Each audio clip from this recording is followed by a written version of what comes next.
Hey everyone, welcome back to another episode of Xanathar's Guide to Everything. Today we bring the Paladin. Pretty excited about the Paladin. Playing one in our other show, Sunless Citadel and so on.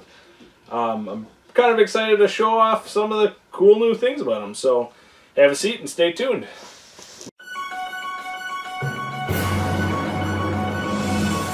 I like that you started out with "have a seat" as if they were walking along on their phone. Well, you never know how long a Paladin player can drone on about Paladin things. So I That's figured, true. just get off your haunches. You're going to put your butt down for a little bit. Maybe they're riding on a horse, like a paladin likes to do. Like a cavalier likes to do. That's for a different We video. finished that one. They're still good. We don't have to talk about them anymore, though. The first paladin, Oath of Conquest. Not very paladin-y, but the 5th edition paladin is sort of a reimagining of the paladin. You're not tied to the lawful good anymore. Every deity has a paladin. The Oath of Conquest is like a ruthless conqueror. They have the tenets of conquest, and they don't want to just defeat their enemies. They want to crush them and break their spirits so that there's never even a hope of them coming to challenge them again. Sort of anti-paladin-ish. It's kind of the idea of. I like that they've changed the idea of Paladin from being like a second cleric to being like a godly warrior. Mm-hmm. So, not all gods are good. That's true. I mean, orc paladins of Grumpsh will probably want to choose this because they just want to prove superiority, and pretty much any kind of god of war. Even I could even see good gods wanting to do this and like using it as kind of like a tenant to go stamp out evil, and like saying, we don't want to just beat these evil things by a little bit. We want to wipe them from the world. What do they say about power? Power corrupts. Sure. So, Their bonus spells, their oath spells, they get some in there that you wouldn't really think about for a paladin, like Bestow Curse and Fear, Cloud Kill. Just some odd ones, but good options nonetheless. strong options. Yeah, very strong options. Paladins are sort of like spell secondary, and these are some spells that are really like battle changers. So Yeah. And they especially with the next one, they really personify what you as a paladin are going towards. So the Oath of Conquest is really focused on war, control, domination, power. And so you are like almost funneled into this thing, which is at their 20th level, they gain the ability to become a scion of conquest and to be or an avatar of conquest. I like scion better. Scion of conquest. For Avatar is just like a blue guy. Speechless. which gives you the ability for a minute to have resistance to all damage. When you take an attack on your turn, you can make an additional as a part of this action. So if you have something else giving you additional attacks, it'll give you more attacks. And your crit range is extended to 19 to 20. You can't use it again for a long rest. That's normal 5e stuff. But you are essentially embodying being this, supercharger on the battlefield. And you get the benefits for 1 minute, so it's not just like a one round thing. You get all these great things, and then Yeah, it's really neat. I think it's a really neat paladin class. yeah, and even like in the early goings at 3rd level, they get Conquering Presence, which is sort of like terrifying presence from the older editions. Like you have like a fear aura. You have a guided strike that you can channel your divinity to get a bonus on attack rolls, and it's all they're definitely the upfront in your face kind of. If you are filling the role of like a battle hungry type tank character, this is a very good oath for Yeah. you to pursue as a paladin. Yeah, at 7th level, when you frighten a character, their speed is reduced to 0. So they gotta sit there and just shaking their boots at you while you can just beat on their head.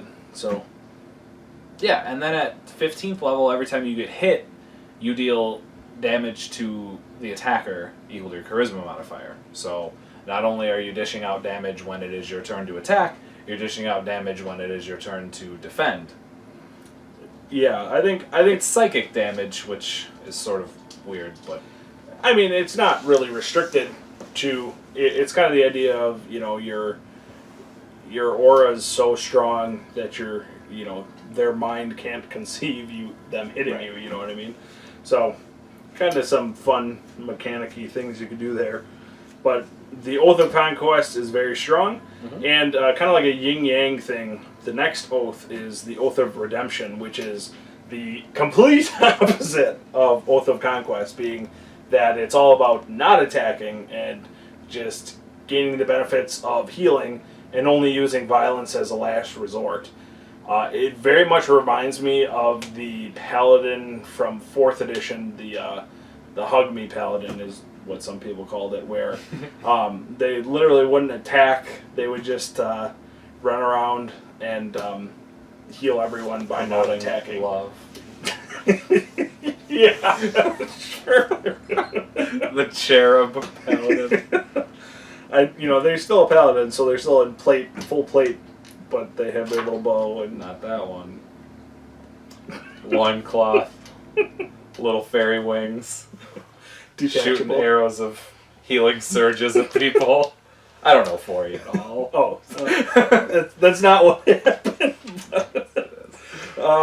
So, like the Oath of Conquest, they get some different spells, and most of their abilities are concentrated on healing and using that kind of like non-combative role. So they're like a healer. They're like a paladin who's seen too much in battle and has decided to give their life to redemption, to just heal and not fight. Right, and they have defensive spells for their redemption spells like Sanctuary, Sleep, Hold Person, Counterspell, Stone Skin, Wall of Force, things like that.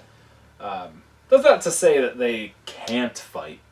They just take up arms as a last resort. Like their Channel Divinity gives them bonuses on persuasion checks,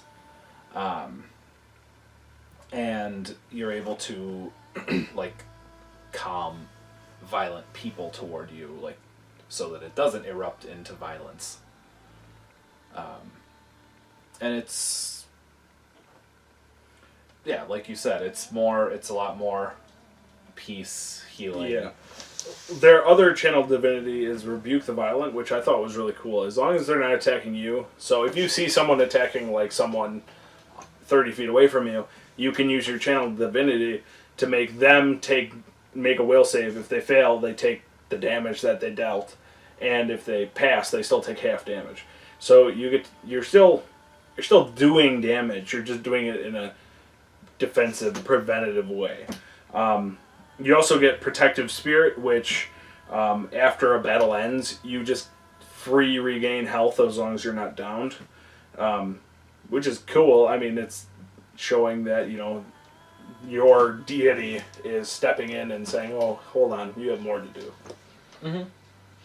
And then the Emissary of Redemption at 20th level, you become an Avatar of Peace. Your skin turns blue, and you get to ride on flying animals and set box office records.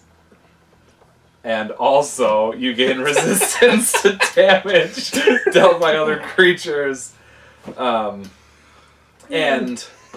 you damage creatures when they attack you. So they take radiant damage equal to half of the damage that they deal to you. So again, just like the Avatar of Conquest, their 20th level ability is about like making them a bulwark and enhancing their strength, while the Avatar of Redemption is about lessening the damage that they're taking and things Yeah. like that. I think the strongest part about the Oath of Redemption is the 7th level ability, which allows you to, when an ally takes damage within a certain amount of range, you take the damage instead. So as a reaction, they still take any like effects if they're grappled, if they're pinned, whatever whatever you want to say, but you just take the damage. So you are soaking damage from your squishy party members, which, as a paladin, it saves you from casting a healing spell on them, and not saying you're going to go attack someone, but maybe you'll throw up your wall of force and do something else. Oath of Redemption reminds me of Sir Benton. So, if you haven't yet, make sure you check out our Sunless Citadel foray and familiarize yourself with Sir Benton, because I have a sneaking suspicion that when you next see Sir Benton, he will have taken the Oath of Redemption. Possibly. Who knows? As always, we'll catch you next time. So please like and subscribe below. And now you may stand up if you took my advice to sit down. Or continue your horseback ride. We'll see you next time.